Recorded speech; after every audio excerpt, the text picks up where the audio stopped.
एक दिन गौतम बुद्ध अपने शिष्यों के साथ एकदम शांत बैठे हुए थे।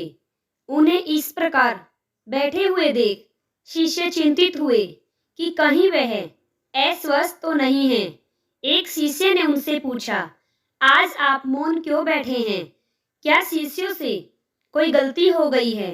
इसी बीच एक अन्य शिष्य ने पूछा कि क्या वह अस्वस्थ हैं?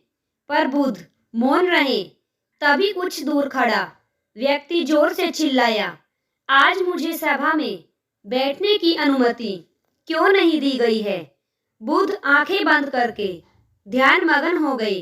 वह व्यक्ति फिर से चिल्लाया, मुझे प्रवेश की अनुमति क्यों नहीं मिली?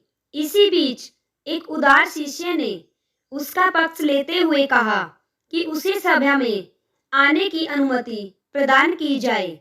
बुद्ध ने आंखें खोली और बोले, नहीं, वह अछूत है, उसे आज्ञा नहीं दी जा सकती। यह सुनकर शिष्यों को बड़ा आश्चर्य हुआ। बुद्ध उनके मन का भाव समझ गए और बोले, हाँ, वह अछूत है। इस पर कई शिष्य बोले, हमारे आश्रम में जात पात का कोई भेद ही नहीं, फिर वह अछूत कैसे हो गया? तब बुद्ध ने समझाया कि आज वह क्रोधित होकर आया है। क्रोध से जीवन की एकाग्रता भंग होती है। क्रोधी व्यक्ति प्राय मानसिक हिंसा कर बैठता है। इसीलिए जब तक वह क्रोध में रहता है तब तक वह अछूत होता है। इसीलिए उसे कुछ समय एकांत में खड़े रहना चाहिए।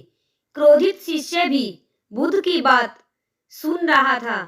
पश्चाताप की अग्नि में तप कर वह समझ चुका था कि अहिंसा ही मनुष्य का महान कर्तव्य व परम धर्म है। वह बुद्ध के चरणों में गिर पड़ा और कभी क्रोध न करने का प्रण लिया।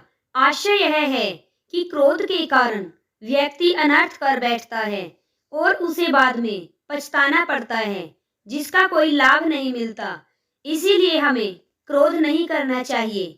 असल मायने में क्रोधित व्यक्ति अछूत ही हो जाता है, इसलिए उसे अकेला छोड़ देना चाहिए।